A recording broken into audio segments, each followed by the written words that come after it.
Good afternoon. Welcome to a late season edition of Warrenton's finest fantasy football league weekly recap and week preview. I am your host and general manager. League commissioner. So I am a GM, but anyways, it's me, Jeff, again, here with our week 13 preview with our week 12 recap.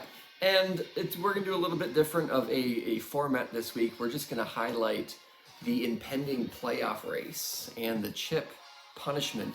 And we're going to go over and see where all that lists. I have this whole thing written out. This is all the scenarios that are still in play based on records, matchups in the next 2 weeks. It's pretty intense here. And I just got to say, I'm excited that even though, so here's the deal, 12 teams in our league, and technically, with only 2 games left, only 2 teams are eliminated, which would be, sorry Brandon, the bye week, record of 3-7, and according to ESPN, Dan had a record of 4-8. Even though there's 2 other 4-8 teams, apparently Dan is eliminated from contention.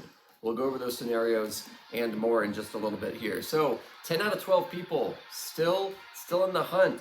4 teams have locked in their playoff position. That would be Uncle Touchdown, record of 9-3. The Wanakee Squirrel Salads, 9-3. The Dallas Jeff Boys, 8-4. And Team Midnight Mike, 8-4.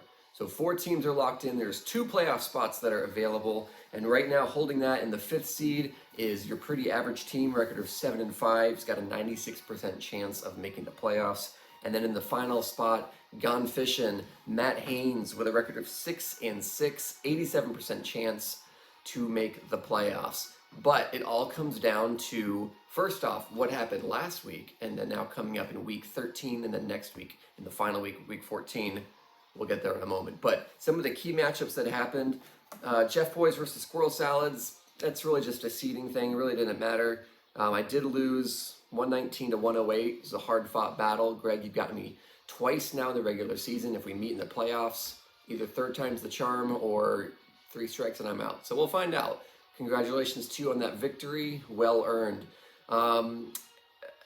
Team Queen versus Gone Fishin'. This is one of the ones I wanted to highlight. Team Queen had to win to stay alive. And she did with a performance of 123.56 to 111.12. Matt, you put up some good points, man, but the Queen did not want to be dethroned as of yet. A very hard-fought battle. Sanders getting 30.5 points for Hannah. I mean, that's pretty crazy because you did have a good, like I said, I'm on St. Brown, who I think you are opposed to trading, Matt, from what I'm seeing in the chatter in this, in our group. Pretty crazy game. It what that did was Hannah would have been eliminated had she lost, but she won. So now she's in the hunt. The other pretty key matchup here was your pretty average team losing to Just Cruisin', who also managed to stay alive. A loss and Carlos would have been eliminated, but he beat Jason 90.9 to 83. Again, a very clutch victory. Someone else that won to stay in the hunt was undefeated starting now, broke a 3-game losing streak, I believe, and beat Dan 113.4 to 99. The Weasel was eliminated by, or not eliminated, but handily beaten by Mike 153 to 117, because he had been riding a win streak there. But anyway, looking forward to week 13, here's why it gets interesting. First of all, bye week plays me, and what's on the line there? Brandon, if you lose, let me look at my notes. Brandon, if you lose and the 3, 4, and 8 teams win, you are locked in to eat the chip. If you win and any of those 4 and 8 teams lose, it comes down to the final week. That should get pretty interesting. So Brandon, you got a lot on the line this week. Nothing is, there's no gimme games at this point in the season. Give it your best. I'm giving it my best. I'm trying to work my way up in the playoff seeding. Next up, Gone Fishin' versus Uncle Touchdown.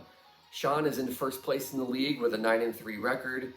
Matt is clawing for a playoff spot. Sean has not lost a game in 7 weeks. 7-game win streak. Nearly lost to Brandon last week.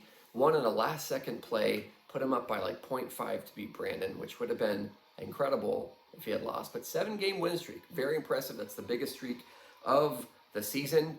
Matt has to win in order to stay comfortable in this driving position. Matt, if you win, you're in. No. If you win, you're nearly in. You would be 7-6 going into the final week. But if Hannah or Carlos wins, they would move up to 6-7, and they would still have a chance to tie for a record, and then it would come down to points scored. So, Matt, you got to win. Take care of business. Jason, you are going up against undefeated starting now. Jason, if you win, you are in, because you would have a record of 8-5. You would be unable to be caught by anybody else. So, Jason, if you win, you're in. If not, it comes down to week 14. Carlos is going up against the Weasel. If the Weasel loses, he's out. If Carlos loses, he's out. Hannah, you're going up against your husband. I won't get into collusion and bribery because Mike's already made the playoffs. So as commissioner, I'll be watching this matchup fairly closely, Mike, to make sure that you're putting all of your people in your lineup at the appropriate times and doing the correct matchups. Hannah, if you win, you stay alive. If you lose, you're eliminated. Lot is at stake here in this final week. Any other matchups that are significant?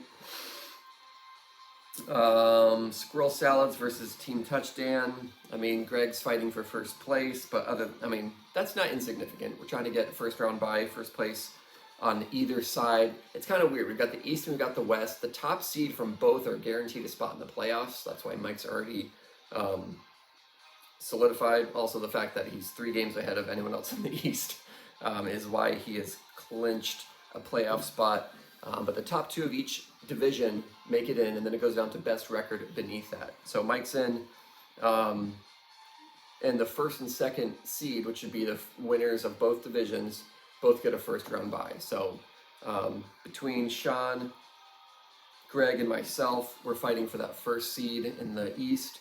The West, Mike's pretty much got that clinched up. So what we're looking at, big matchups, Gone Fishing 6-6 against Uncle Touchdown 9-3. It looks like right now projection is Sean 122 and Matt 118. That's gonna be, on paper that looks like an exciting one. Next up, undefeated starting now versus your pretty average team. The matchup there, Jason with 107 to Michael's 104. Then we've got Carlos versus the Weasel. Projection right now, the Weasel 106 to Carlos's 95. The final one that's big is Mike against Hannah. That'll be 109 to Hannah's 108. So very, very close matchups here. Looking forward to it. Here's kind of what I hope happens for the drama of everything. I want Matt to lose, and I want Hannah and Carlos to win. And let's just go with Jason losing too, because that would put Jason at 7-6. It would put Matt at 6-7. It would put Hannah and Carlos at 6-7. We'd have 3 teams at 6-7, Jason at 7-6. And then the final week, we would have Hannah going against Carlos, which would eliminate one, and one would make it potentially. Me against Matt, and then Jason against the Wanakee Squirrel Salads. Again, there's some pretty exciting matchups that are coming up here. So, Jason, I hope you lose. Matt, I hope you lose. Carlos, I hope you win. And Hannah, I hope you win. So I guess that means Mike and Weasel, I want you guys to lose too, just for the drama of it. And remember, we're going to try to do the lowest 6 seeds. Your season's not over. We're going to do a loser's bracket, $5 buy-in. The winner will get their buy-in money back, so they'll get $25 of their winnings, which is your original buy-in plus the loser bracket buy-in.